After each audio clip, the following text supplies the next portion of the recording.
In this video, I'll be showing you how to delete multiple apps at the same time on Google Pixel phone to save space. It's an easy Android tutorial, so if you find this video helpful, be sure to drop a like and subscribe. Now, the most efficient way to remove several apps at once on your phone is through the Google Play Store. This method is much faster than deleting icons one by one from your screen. So what you want to do, regardless of whichever Android phone you're on, is open up the Google Play Store.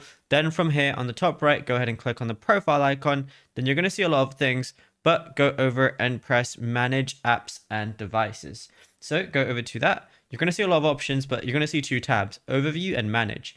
So go ahead and click on manage. And then once you tap the manage tab at the top, check the boxes next to every single application you want to delete, because it's going to show everything that you currently have installed. So let's say I want to delete Google Wallet, Messenger, anything like that. All I got to do is highlight anything. And then on the very top, I'm going to see the trash icon.